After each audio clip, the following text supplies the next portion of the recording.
This is an RNZ podcast.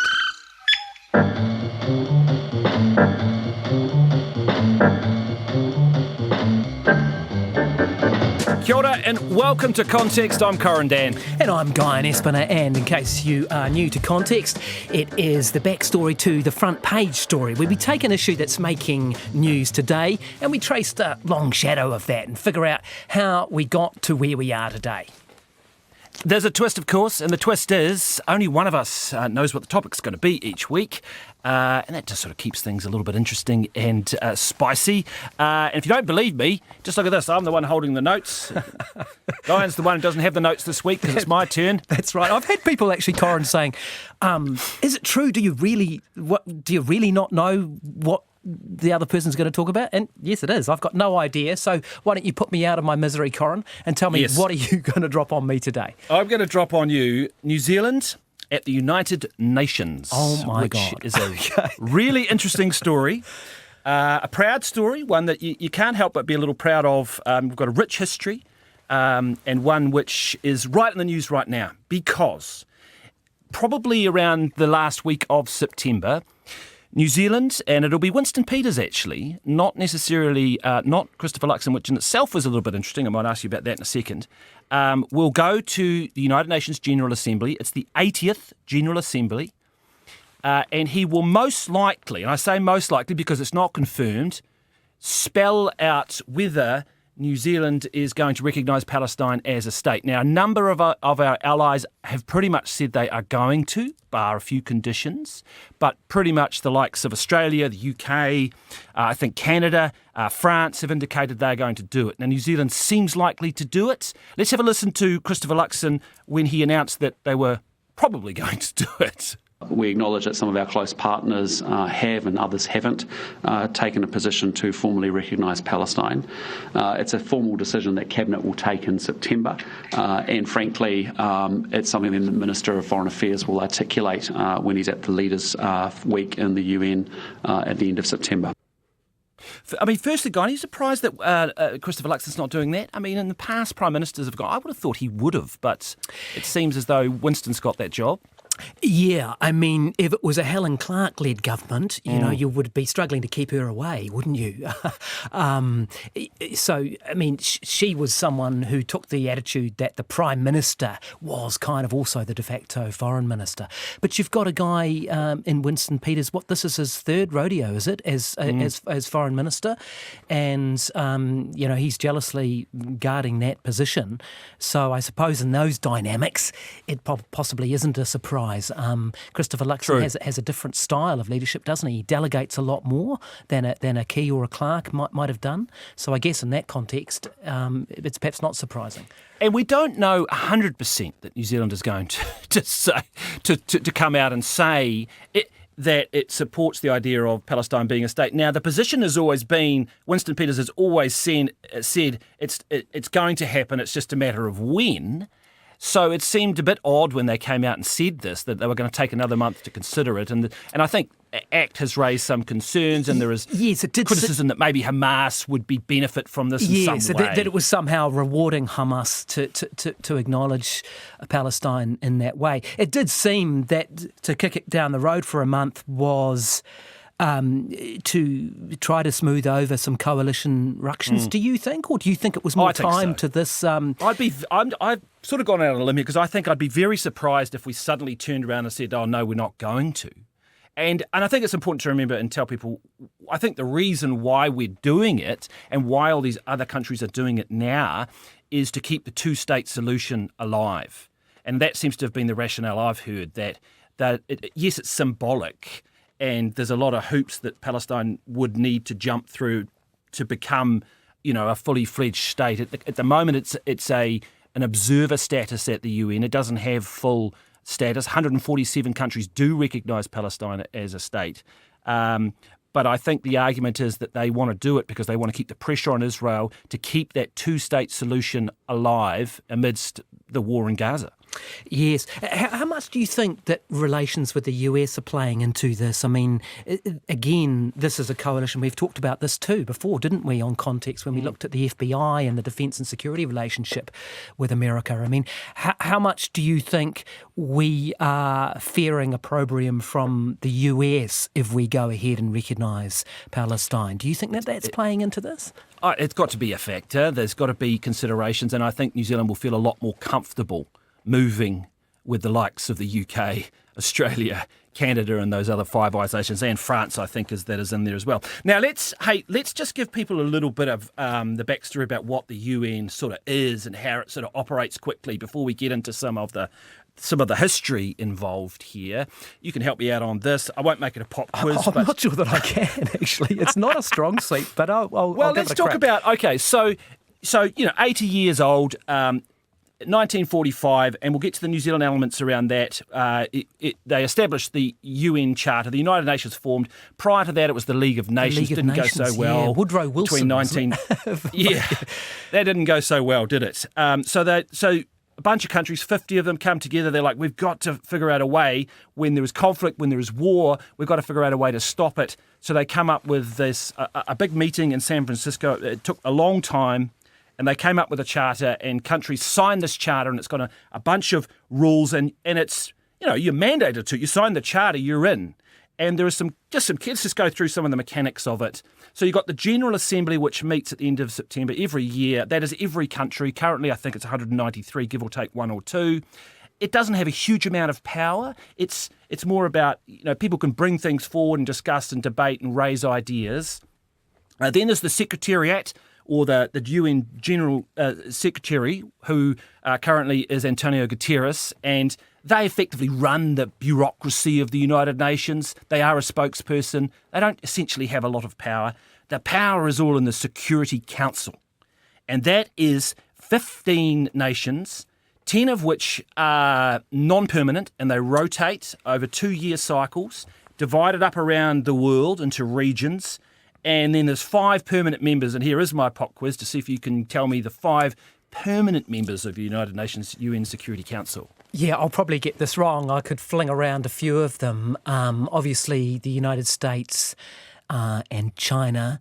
I presume Russia is still a member of the Permanent Security Council.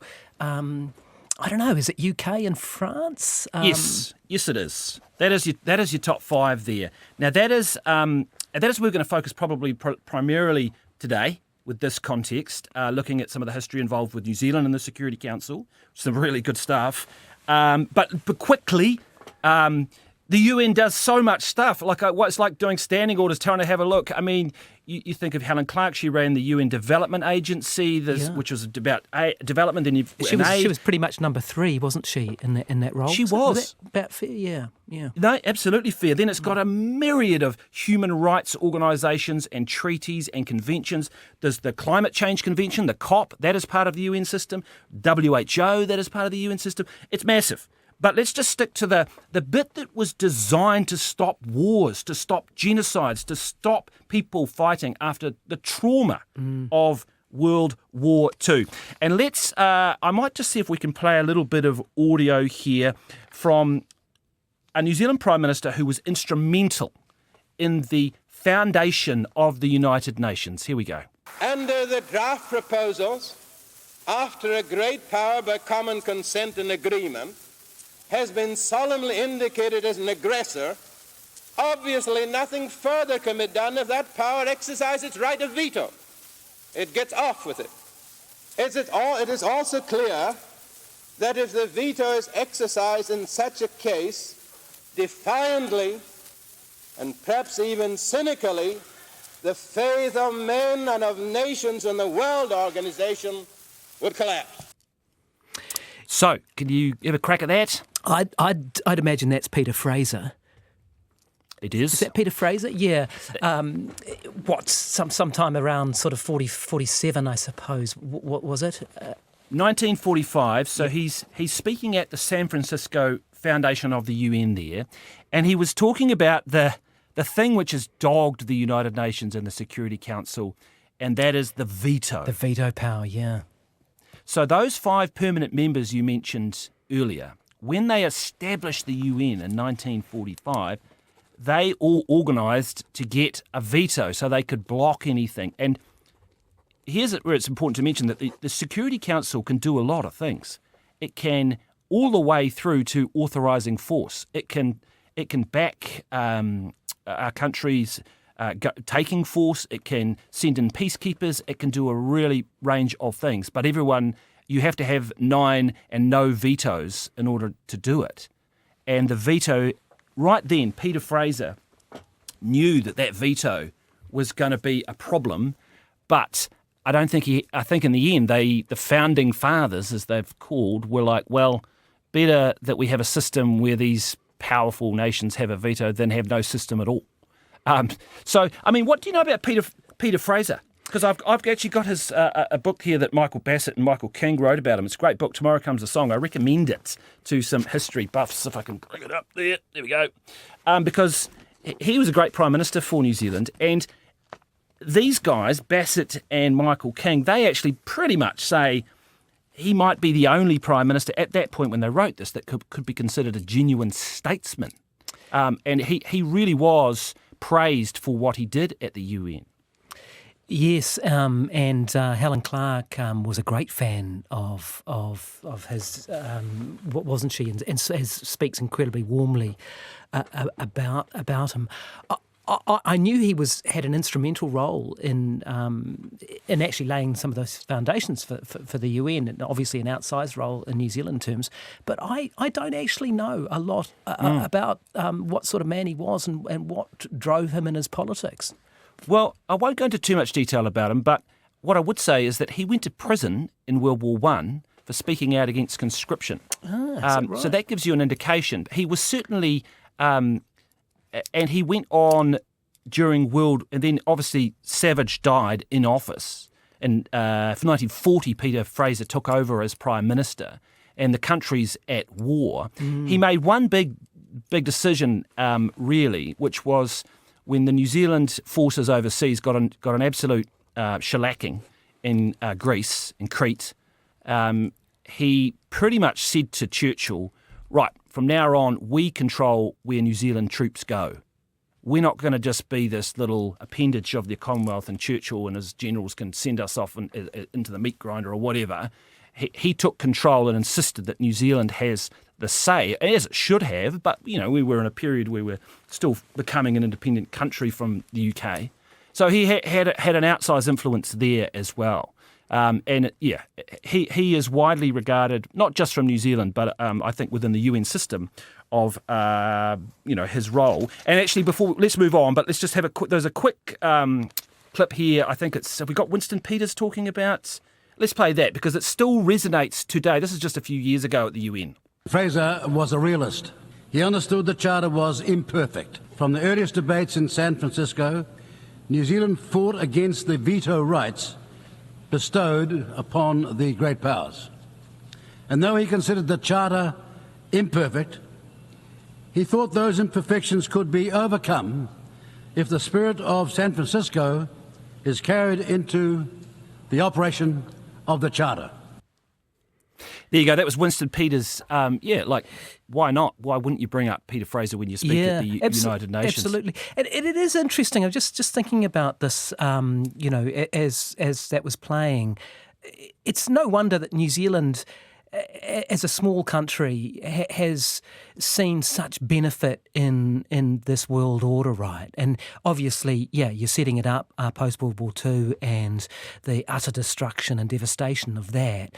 But you also, as a small country, you need a rules-based system, Because you are not going to win if it's great power rivalry. And I guess we'll get into some of this as you unfurl. Well, I think you're tapping into the dark moments in my soul when I'm lying in bed at 3 a.m. Yeah, I mean, because you're absolutely right. Let's face it. Yeah. What is the world we're in at the moment? These rules, these world rules, are breaking down, and the UN was already under pressure Yes. People were already critical of it. And in the strongman sort of universe, it becomes a thing of mockery, doesn't it? And you mock the UN and you laugh at it as some sort of woke sort of agenda or sort of globalist agenda.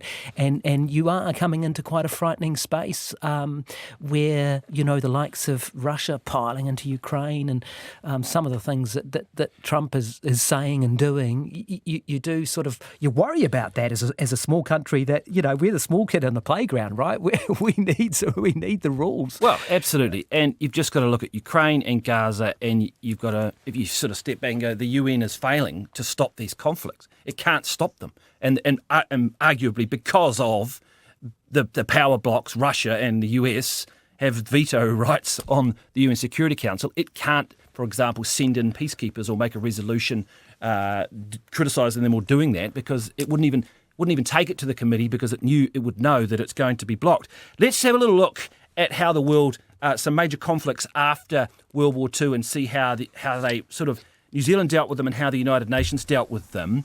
I think you've been to Korea, haven't you? Let's talk about Korea, because this is a really interesting one. 1950, North Korea invades the South. The United Nations Security Council meets immediately. Resolution 82, I think, demanded withdrawal 83, recommended the UN provide military assistance 84. This is Resolution 84, set up a unified command under the US with the UN flag. They sent troops in. It was a UN mission there. So let's have a listen at what to the New Zealand Prime Minister at the time. Pretty excited about sending, well, excited is not the right word, but pretty enthusiastic about sending troops. And I come here this morning in the name of the government of your country and in the name of all the people to bid you bon voyage, good luck, and a safe return. The people of New Zealand would wish me to say to you that they very greatly appreciate this practical expression of your patriotism by your volunteering for this very important task. Any ideas who that is? I have to say he's not a Prime Minister I'm that familiar with, but he served for quite a long time. I'm just trying to work out who was there, because Nash didn't take over till 57, did he? And so you're somewhere between Fraser and Nash, aren't you? I don't actually know who it's Sid Holland, and who's not a name who jumps out at me. No, he's not. No, he's not. And he actually served, I think, for 8 years in the end. Did he? Yeah, okay. Yeah, we sent two between frigates. Fraser and Nash. Did we send 2 frigates to Korea? Yeah, we sent 2 frigates and 1,000 men, and that may have been over the whole course of the initial war. But it was a reasonably significant exercise, and the interesting thing is, technically, it's still going, isn't it? Well, that's right. I mean, it actually ended in 53, didn't it? 1953. I went over there in 2003 with Helen Clark. I was working with TVNZ or Sunday Star Times or someone at the time, and so it must have been the 50th anniversary of the so-called end of the war. But yes, technically, it never ended, has it? I remember going up there to that. Have you been up to the DMZ, the demilitarised No, zone? I've been to Korea, but I didn't get to go up there. No. Yeah, and they blast terrible music at each other, and strange things, and the North tries to tunnel into the South. Famously, Mike Moore said that no one from South Korea, in his defence of capitalism, he said that no one from South Korea tries to tunnel into the North. But yeah, it's quite a thing to behold. The DMZ. Yeah, I mean, it's an interesting one, Korea, and because just a little footnote on that, people might say, well, how did the Security Council agree to send UN forces there? And it's sort of under a US flag, but it's a UN operation. And from my investigation, it seems to be that at that point in 1950, the Soviet Union was boycotting the Security Council, so it wasn't there, because it was upset that China was on the Security Council, because it was the nationalist Chinese that were on the Security Council in 1915, not the communist Chinese. So it's a little weird loophole that allowed that to get through the Security Council, right? Which is kind of pretty random. Which is interesting when you jump forward to the Vietnam War, 1960s, 65. Let's have a listen to Keith Holyoake speaking about sending troops to Vietnam. The serious situation in South Vietnam has brought home to all New Zealanders just how vitally we are concerned with the events and the issues in the whole of Southeast Asia. Naturally, the issue which is of deepest concern for all of us is whether we should give further military assistance in South Vietnam in its bitter struggle for independence and freedom against this flagrant communist aggression. So the difference there, Guy, was that the UN, from what I was looking around, and I couldn't see that the UN barely considered it. It's like, and basically what seems to have happened is by that point, the US and the Soviet Union had formed into their Cold War blocs, and there was no point in the UN considering it because they wouldn't have been able to act because it would have got vetoed. So New Zealand, we went with the US effectively there. We did, didn't we? And the UK didn't, did they? Interestingly, the UK didn't fight in Vietnam. No, I'm not actually. You've probably got me there. I didn't actually know that. Yeah, no, they I feel didn't. Like It was apparently the first war that we had when we hadn't aligned up with Britain, and we'd. So this is obviously post ANZUS. We were in that security relationship with the US and Australia. We didn't invoke ANZUS to fight in that war, but we. Interesting. Yeah, but we did line up. It's funny, when we think of our childhoods, and there was a lot of Vietnam War movies. I'm thinking Tour of Duty, Platoon, fantastic movie Platoon. For some reason, it never really occurred to me that New Zealand soldiers were there and engaged, and so were Australian. And looking at this, there's 3,800 New Zealanders served in Vietnam. What was that number? How many? 3,890 over the period of the time they were there. Yeah, I think we lost about 500 people, did we? Was it that many? 37 fatalities, 187 wounded. Okay. So reasonably significant. I don't know why. It's funny, isn't it? American culture. We would have had our SAS involved there too, I think. People like the late Tā Wera Gardner famously fought there. So, there was some pretty, full on and heroic New Zealand soldiers who fought in that war. Let's move on to Iraq. A couple of legs to this. That's interesting. So Gulf War, 1991. Can you remember where you were when that happened? I mean, how old would you? I was. I would have been. I would have been 16, 17. Yeah, I would have been a few years older than you. So 2021. I wouldn't have been. I wouldn't have been in journalism, but I certainly remember it, and because it was the kind of almost the first television TV. war, wasn't it? It and was. CNN and things, you would actually see it. There was a Kiwi guy there too, wasn't there? What was his Peter name? Arnett, probably was it? Peter Arnett, I think it was. Yeah. Didn't he come from Invercargill or something? Like that? Someone can help us out there. But he was like in the hotel when the bombs were falling. Yeah. So 91 was interesting. It had UN backing to protect, like the US effectively was given the okay by the Security Council that this was an invasion of Kuwait. Because he'd gone into Kuwait, yes. So that was fine. Well, fine-ish. Of course, we know they never got rid of Saddam Hussein, but they pushed them back out of Kuwait. Then things sort of come to a standstill. Fast forward to 2003, we're after 9/11. 2003, and let's have a listen to somebody. You can tell me who this is. You'll know who this is at this UN Security Council, making the case for the US needing to go in and take out Saddam Hussein. For Saddam Hussein, possession of the world's most deadly weapons is the ultimate trump card, the one he must hold to fulfill his ambition. We know that Saddam Hussein is determined to keep his weapons of mass destruction. He's determined to make more. Given Saddam Hussein's history of aggression, given what we know of his grandiose plans, given what we know of his terrorist associations, and given his determination to exact revenge on those who oppose him, should we take the risk that he will not someday use these weapons at a time and a place and in a manner of his choosing, at a time when the world is in a much weaker position to respond? Yeah, that'd be Colin Powell, wouldn't it? Yeah, Secretary of State, who had to make the case. Of course, the WMDs were never found.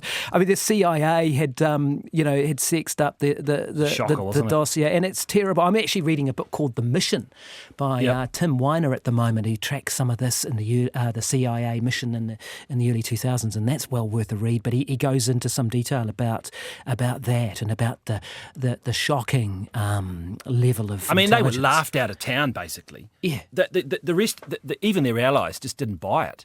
and the UN Security Council didn't give them the go-ahead. Except Tony Blair did, didn't he? And the UK. But look, Yes. to New Zealand's credit and to Helen Clark's credit, she didn't buy it at all. I mean, the Aussies were in boots and all too, weren't they? And I guess they had the ANZUS relationship still, although they didn't invoke ANZUS, but they were really tied with the US, and we were really on the outer for not going into that. Oh, it was a massive call from Helen Clark, wasn't it, at the time? Absolutely massive call. I mean, the US tried to justify it. They tried to say that it was actually the same conflict as 1991, and that is that right? They were just well, they didn't have much else, I don't think, to rely on. There is a self-defence clause that can get you around. So that was the UN idea, Security wasn't it? Council. That it was a preemptive strike. Wasn't that the idea? That was the way it was framed. That he had these weapons and was going to use them, and so they had. And I think Colin Powell.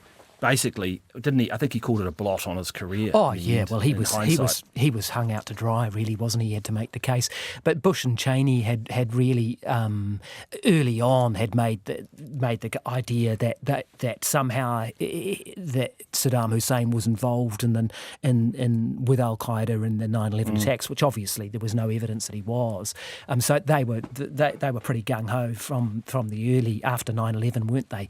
It was only a matter of time before they were. I think that was damaging. I think that was damaging for the UN because the US went ahead and did it anyway. And again, it comes back to that problem, and people start to lose confidence in the UN when these things happen. Yeah, and then when you try to say, well, you look at Putin going into Ukraine, and then you say, well, you guys have done it going into Iraq, and it delegitimises it, doesn't it?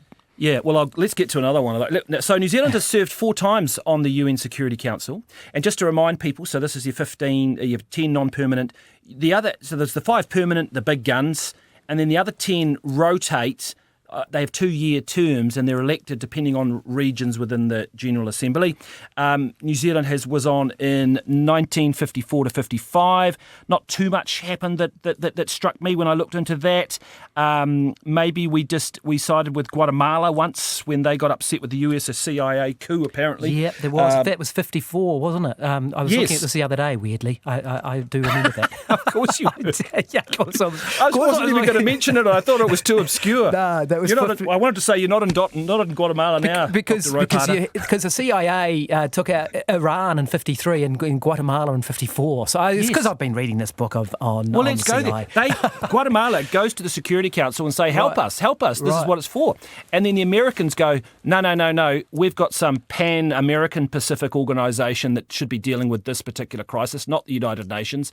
And so they effectively didn't. But New Zealand was not happy about that, and we were more sympathetic to Guatemala and its case, as we should have been as a small nation. But obviously, I don't think it quite paid out the way Guatemala necessarily would have liked it. 66 to 67, we were on the Security Council. It feels to me like we kept our head down because we were also fighting the Vietnam War at the time. Yes. But there's 2 big ones, and we need to focus on these a little bit. 93 to 94, we were on this, and this is probably what we infamously and...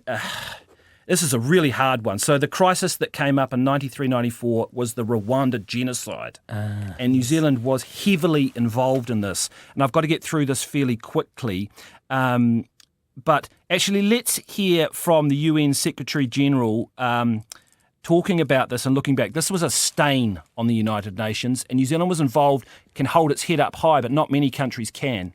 On my first visit to the Kisoji Memorial, I heard and felt the silence of death, the silence of all those lost, and the silence of the international community in your hours of greatest need.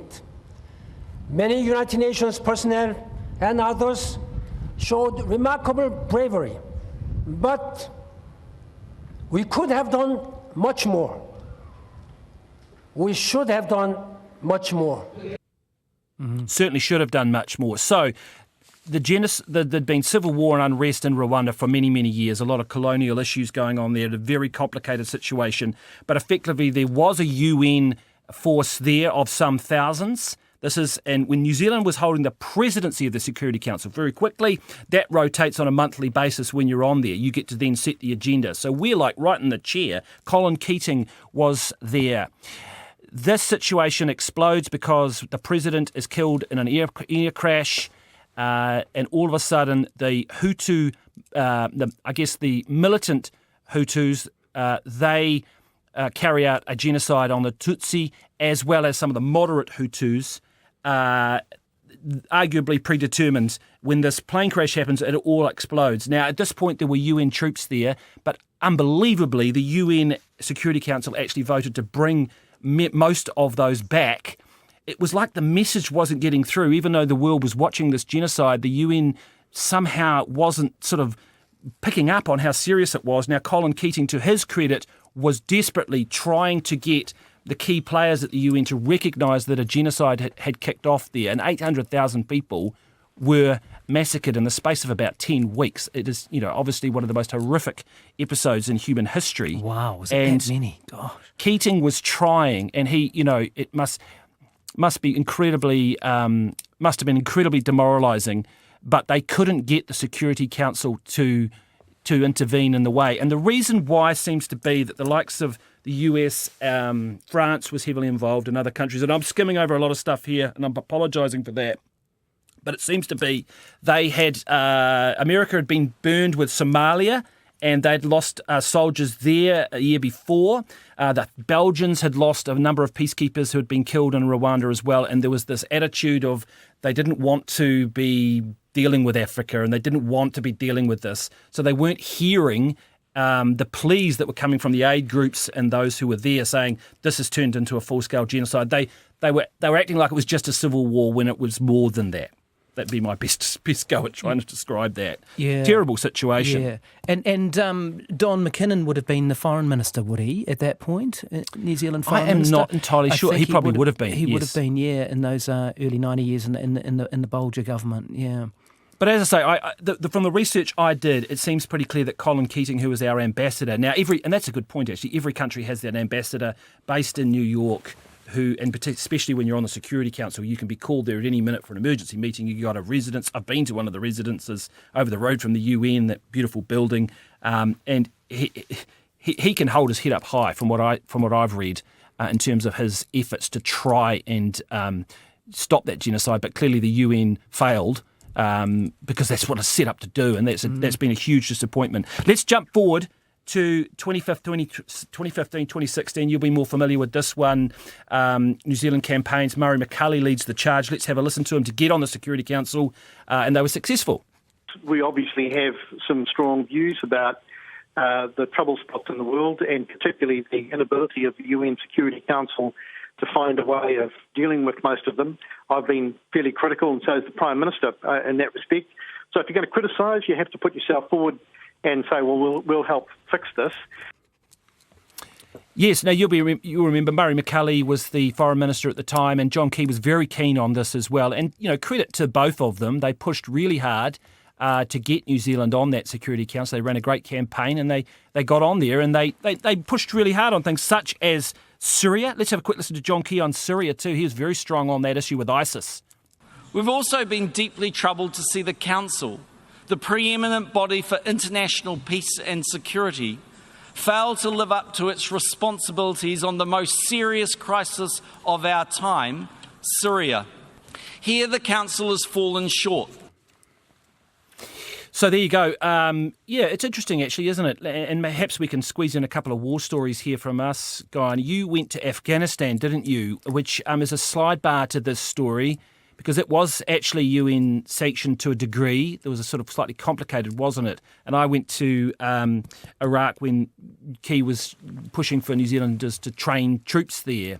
So, John Key, you'd have to say, was a pretty active Prime Minister in that regard, and in similar vein to Helen Clark, to be honest. Yes, and I went actually for TVNZ with John Key into Iraq, and we went into Kabul and to Bamyan, where New Zealand had a provincial reconstruction team. I remember John Key was very, very eager to go, and he obviously wanted the media to come and, and show what he was doing. He wanted to support the SAS troops who had had gone in. Obviously, Helen Clark had sent the SAS in early in 2000, just following 2001, and they had done a few missions. But then John Key wanted to send them back. I think we're looking at 2009, maybe 2010, and he was getting closer with the US too, and he'd gone and sent the SAS back into Afghanistan. So yes, we went over there with him, and we spent a week or something there. You went to Iraq with probably with Key as well, did you? Or, yes, with Key. That was a bit later on when the ISIS situation cropped up, and New Zealand was very strong on fighting and committing New Zealand to that fight against that extreme group ISIS, which was operating in Iraq and Syria. And, so he pushed pretty hard in that regard. But what's interesting from our time on the Security Council in some ways at that period was Israel. And it kind of brings us back full circle in a funny kind of way. You'll be familiar with this too. Resolution 2334. Now, this was a co-sponsored resolution. New Zealand, along with Malaysia, Senegal and Venezuela, we weren't the president of the committee at that stage, the Security Council, I should say, but effectively it was criticising Israel for breaching international law, flagrant breach of international law for its settlements in the likes of the West Bank. Now, normally these wouldn't even get put up, and there's all sorts of haggling behind the scenes on these sort of things at the UN, huge bureaucracy and politics and all that sort of stuff. But the United States abstained, and so it gets put up. And apparently, Murray McCulley was called by Benjamin Netanyahu, so this has been reported, and basically Netanyahu said that there was akin to war, that we would co-sponsor this resolution. Yeah. Do you remember that? Well, I do. I didn't recollect that it was quite in those quite explicit terms. As I say, it's reported. It's probably probably that's true. Certainly the reports I've seen. Yeah, and didn't look. And please correct me if I'm wrong here, but didn't Winston Peters, when becoming foreign minister in 2017, didn't he put that in the coalition agreement that he wanted to somehow rescind or apologise for that? He did. I've got the clause here. Yeah. Because what happened was all hell broke loose. The resolution goes through. Israel is condemned for its illegal settlements. Israel pulled its ambassador from New Zealand. There was 6 months they were out. Wow. They were absolutely furious with New Zealand for doing that. But then I think Brownlee might have become foreign minister, and he certainly suggested there was unhappiness within the government at the time about the decision. They sort of seemed to suggest or argue that this was somehow made without cabinet approval.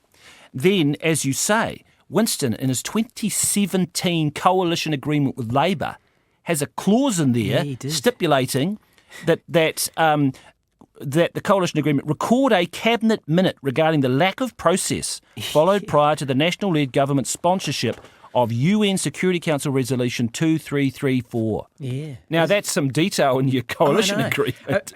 I remember that because the other thing that he wanted as foreign minister is a free trade agreement with Russia. That was the which we almost had done.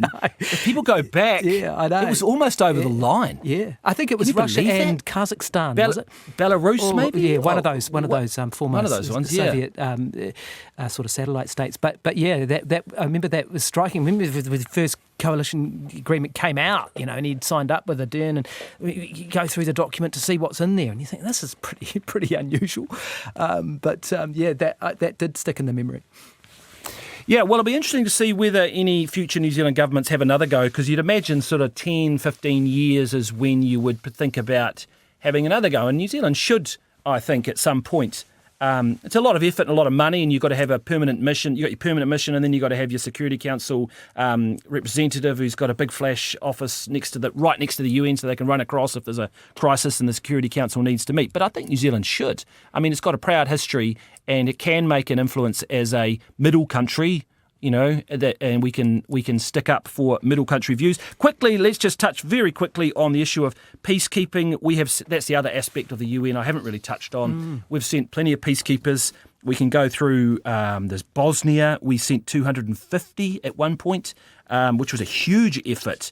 East Timor, when you think of East Timor, that's right. Massive That effort was in East Timor. 99. We sent a whole battalion, I think. Yes, that's right. Into East Timor, yeah.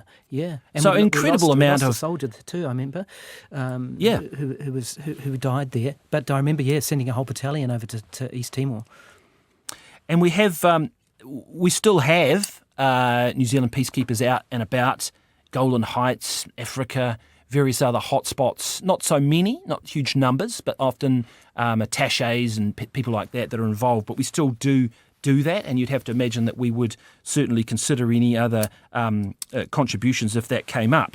And just finally, we should just note a couple of people who do have David Shearer was a very prominent aid. That's right. He was leader for the United Nations. Came into politics on the back of distinguishing himself in the distribution of aid in many third world countries, and was highly regarded. Yeah, he'd battled some of the hotspots in the world and dealt with some real sort of treachery and violence, but nothing had prepared him for the Labour caucus room. No,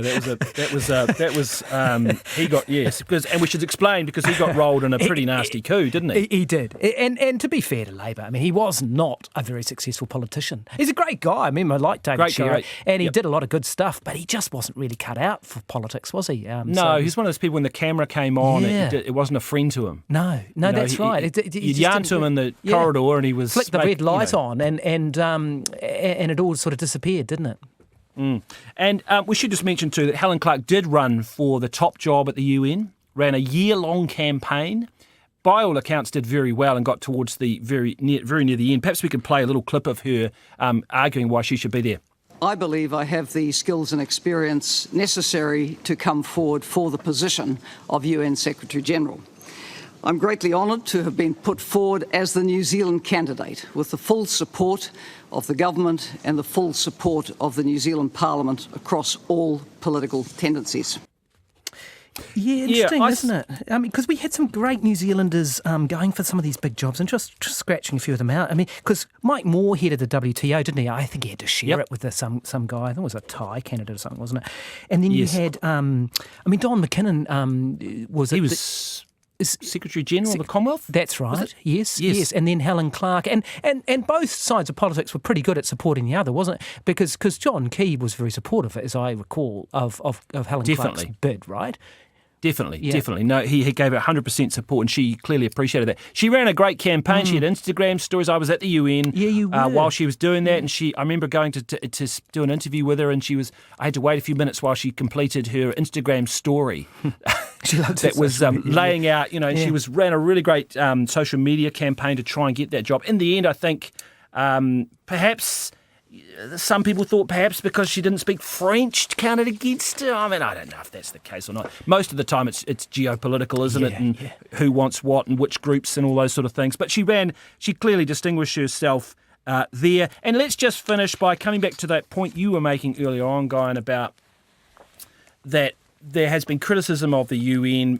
I think some of the criticism has crept in because of its reach. It does a lot more things. We've seen the United Nations Human Rights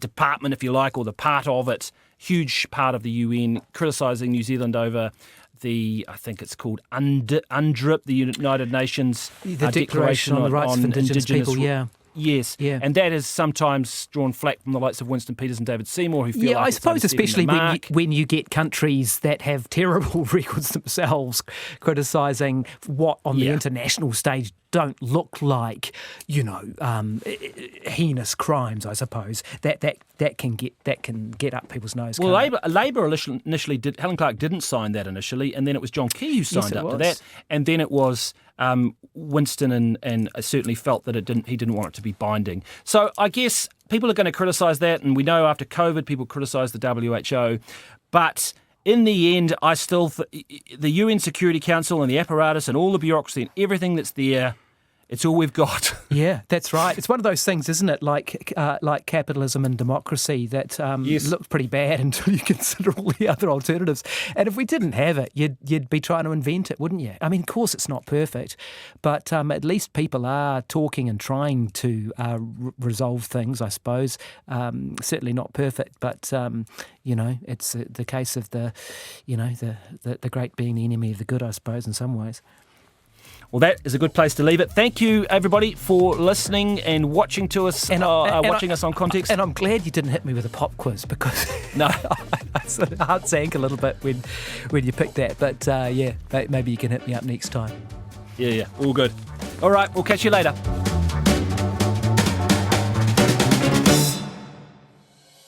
Thanks for listening. You can follow and listen to Context for free at rnz.co.nz or wherever you get your podcast. You can also watch the show on YouTube. Just search for Context RNZ.